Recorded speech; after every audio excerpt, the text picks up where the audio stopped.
Imaginem isso agora. Um manhwa onde se tem dois estudantes aspirando sucesso juntos, com muito drama e romance no ar. Curto bem mais manhwa de drama. Sei lá, às vezes ajudem alguns problemas na vida real. Bom, é esse que vou narrar agora kkk. O nome dele é To Love and Beloved. Traduzindo é Para Amar e Ser Amado. Mas eu vou mudar kkk. A playlist vai ser Para Amar Tem que Ser Amável. Então vamos ao pequeno resuminho. Ji-ryun Kang é uma jovem muito trabalhadora e estudiosa, que aspira a ser uma grande diretora de cinema. Enquanto por outro lado temos Shan Yeon-kwon, cheio de amor e paixão, aspirando ser um grande roteirista. Ambos por acaso do destino vão parar na mesma faculdade, se encontram, e juntos aprendem o significado de amar e ser amado, e ao mesmo tempo, crescerem na indústria de entretenimento. Desde já, peço perdão se eu estiver pronunciando o nome deles errado kkk, só lembrando que essa obra ainda não tá traduzida para PTBR. Espero que um dia traduzam. E se gostarem se inscrevam.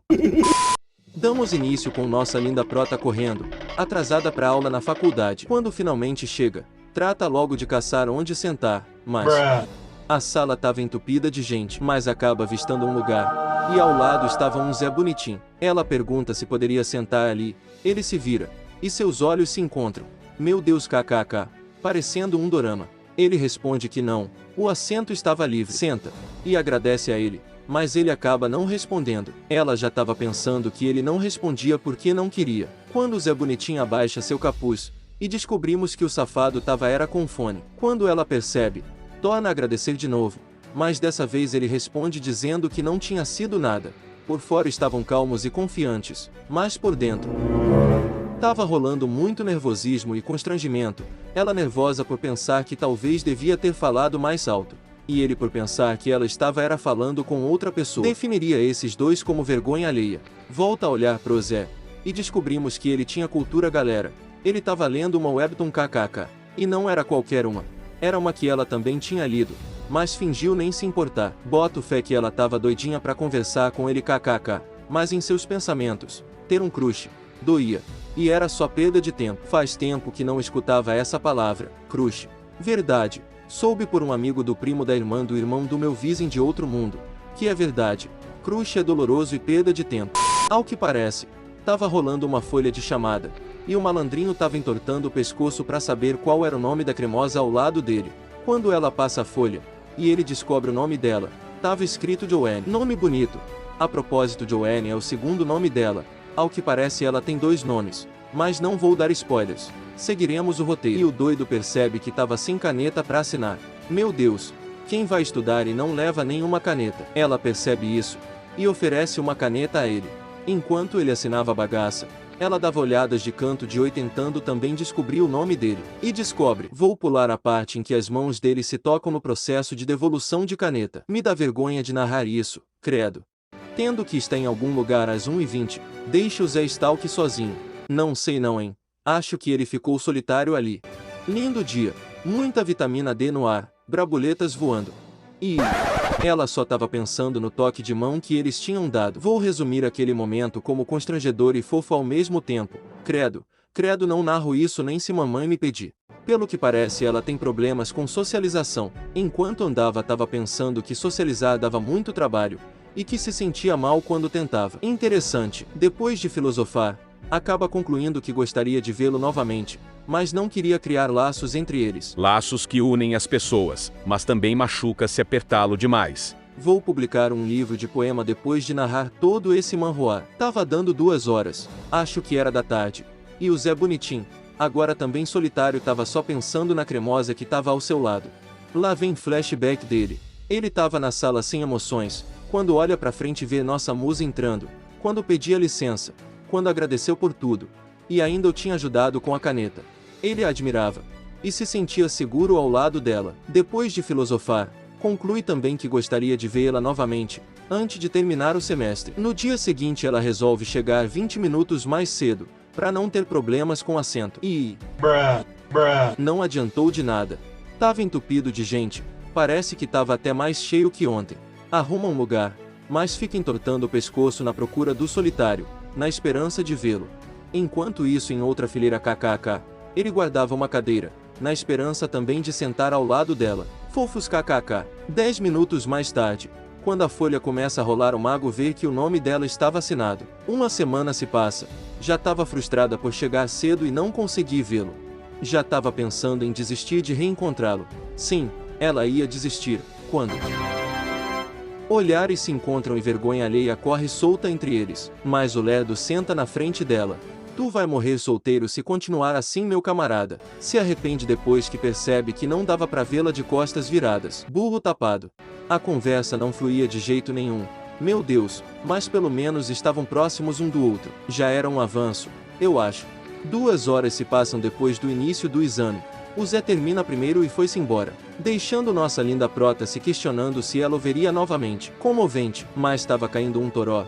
E ele não tinha uma umbrella. Acho que todos já sabem o que vai acontecer agora, né kkk. Mas iremos dar seguimento ao roteiro.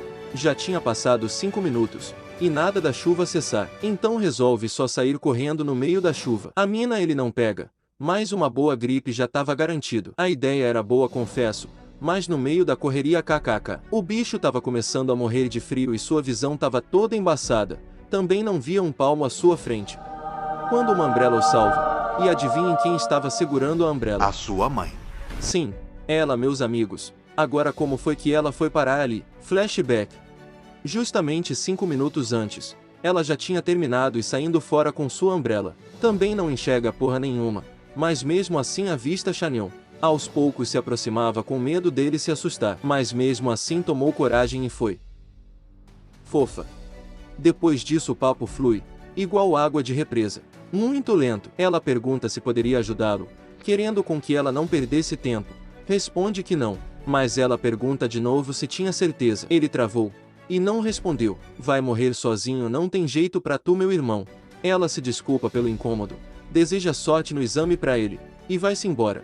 Olhando ela ir embora, pensa que essa poderia ser a última vez que se viriam. Então ele volta na palavra, e ambos vão juntos. O malandrinho tá evoluindo. Conversando enquanto caminham, ela fala seu nome, que era Gil.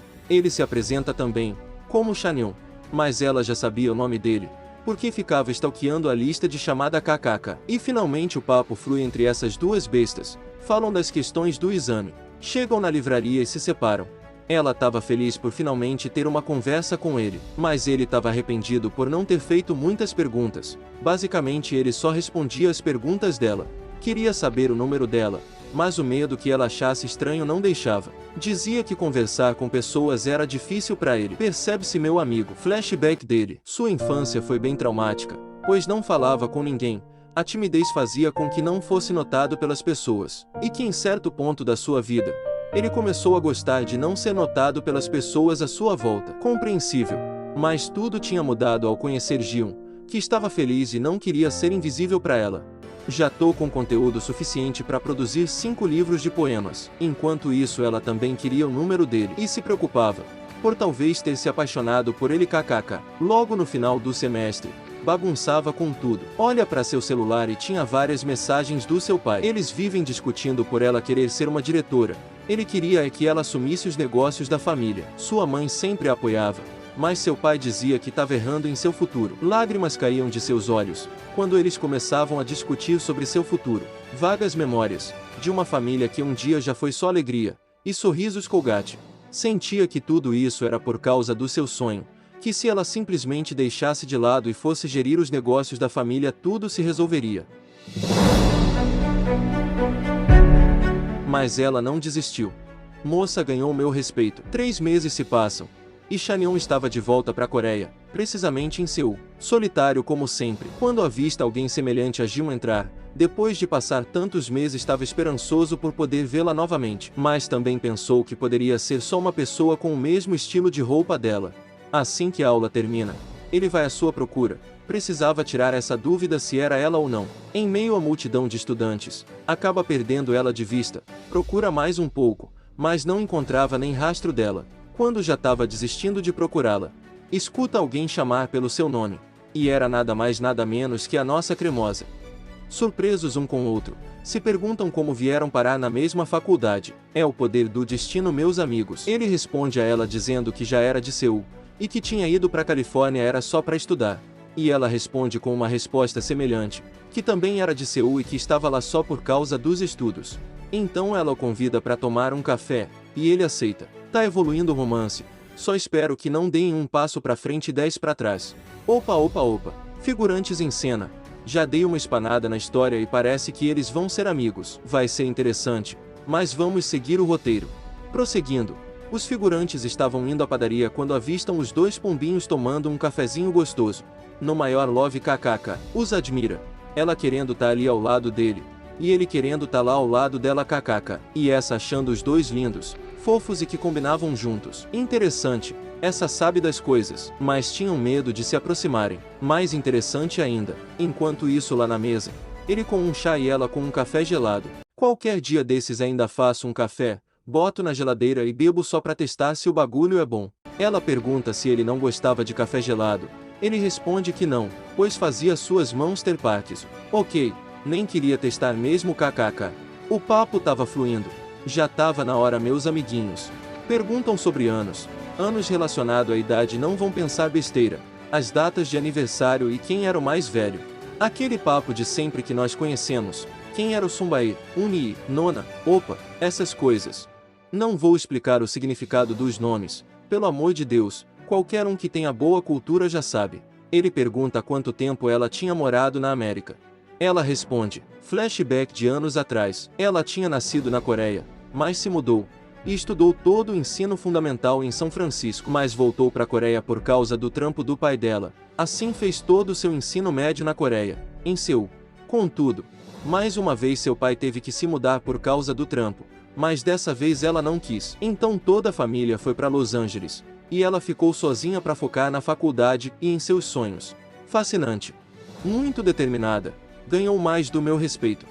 Papo furado vai, papo furado vem.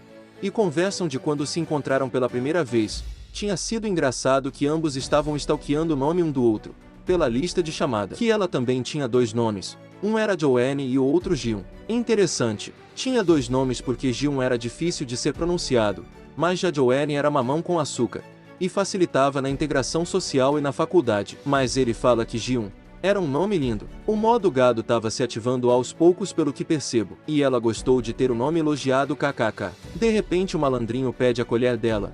Ela fica confusa. Mesmo assim pega a colher e quando ia dar pra ele kkk, ele de propósito toca na mão dela, fazendo-se lembrarem da primeira vez que se encontraram. Se lembram de quando suas mãos se tocaram no processo de devolução de caneta, né? Dá muita vergonha alheia narrar aquilo. Então ficamos por aqui.